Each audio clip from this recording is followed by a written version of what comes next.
ಅದೊಂದು ಪುಟ್ಟ ಹಳ್ಳಿ. ಆ ಪುಟ್ಟ ಹಳ್ಳಿಯಲ್ಲಿ ಒಂದು ಚಿಕ್ಕ ಗುಡಿಸಲು. ಅದರಲ್ಲಿ ಒಬ್ಬ ವ್ಯಕ್ತಿ ತನ್ನ ಹೆಂಡತಿ ಮತ್ತು ಮಗನ ಜೊತೆ ವಾಸವಾಗಿದ್ದ. ತುಂಬಾನೇ ಚಿಕ್ಕದಾದ ಚೊಕ್ಕದಾದ ಸಂಸಾರ ಅದು. ಆ ವ್ಯಕ್ತಿಗೆ ಅರ್ಧ ಎಕರೆ ಜಮೀನು ಕೂಡ ಇತ್ತು. ಅದರಲ್ಲಿ ಹಣ್ಣು ಹಂಪಲುಗಳನ್ನು ಬೆಳೆಸ್ತಾ ಜೀವನ ಸಾಗಿಸ್ತಾ ಇದ್ದ. ಆ ವ್ಯಕ್ತಿ ಒಂದು ಕುದುರೆಯನ್ನು ಕೂಡ ಸಾಕೊಂಡಿದ್ದ.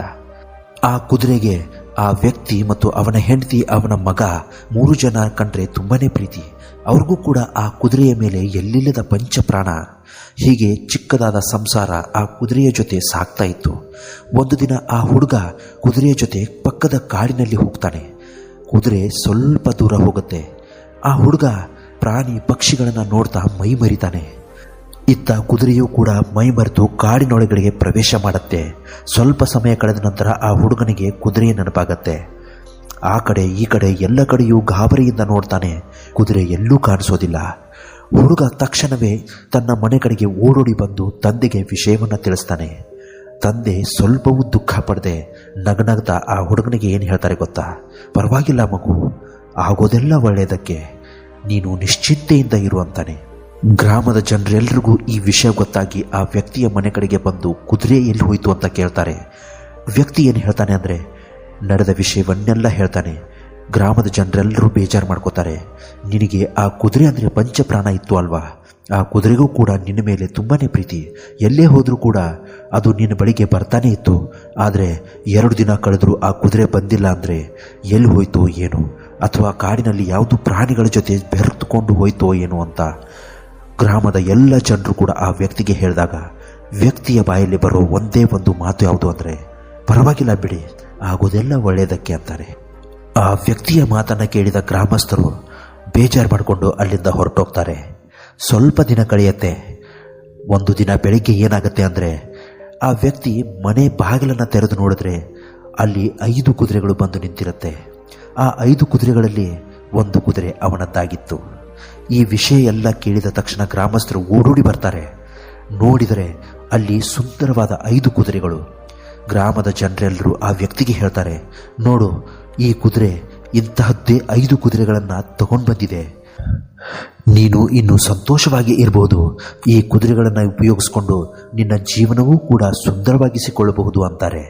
ಅದಕ್ಕೆ ಆ ವ್ಯಕ್ತಿ, ನೋಡಿದ್ರ ನಾನು ಹೇಳಿದ್ನಲ್ಲ ಆಗೋದೆಲ್ಲ ಒಳ್ಳೆಯದಕ್ಕೆ ಆಗತ್ತೆ ಅಂತ, ನೋಡಿ ಹೀಗೆ ಆಯ್ತಲ್ವಾ ಅಂತ ಹೇಳ್ತಾನೆ. ಕೆಲವು ದಿನಗಳ ನಂತರ ಆ 5 ಕುದುರೆಗಳ ಜೊತೆ ಆ ವ್ಯಕ್ತಿ ಮತ್ತು ಪುಟ್ಟ ಬಾಲಕ ಅದರ ಮೇಲೆ ಕೂತ್ಕೊಂಡು ಸವಾರಿ ಮಾಡ್ತಾ ಇರ್ತಾರೆ. ಅಲ್ಲೇ ಹಳ್ಳಿಯಲ್ಲಿ ಸವಾರಿ ಮಾಡ್ತಾ ಇರುವಾಗ ಆ ಪುಟ್ಟ ಬಾಲಕ ಕುದುರೆಯ ಮೇಲಿಂದ ಆಕಸ್ಮಿಕವಾಗಿ ಬೆದ್ದು ಬಿಡ್ತಾನೆ. ಜೋರಾಗಿ ಪೆಟ್ಟು ಬಿದ್ದ ಕಾರಣ ಆ ಹುಡುಗನ ಕಾಲು ಕಳ್ಕೊತಾನೆ.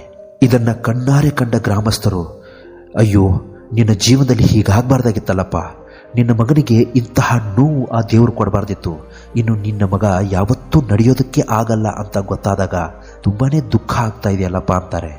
ಅದಕ್ಕೆ ಆ ವ್ಯಕ್ತಿಯ ಬಾಯಿಂದ ಬಂದ ಉತ್ತರ, ಪರವಾಗಿಲ್ಲ, ಆಗೋದೆಲ್ಲ ಒಳ್ಳೆಯದಕ್ಕೆ ಅಂತ ನಗ್ತಾನೆ.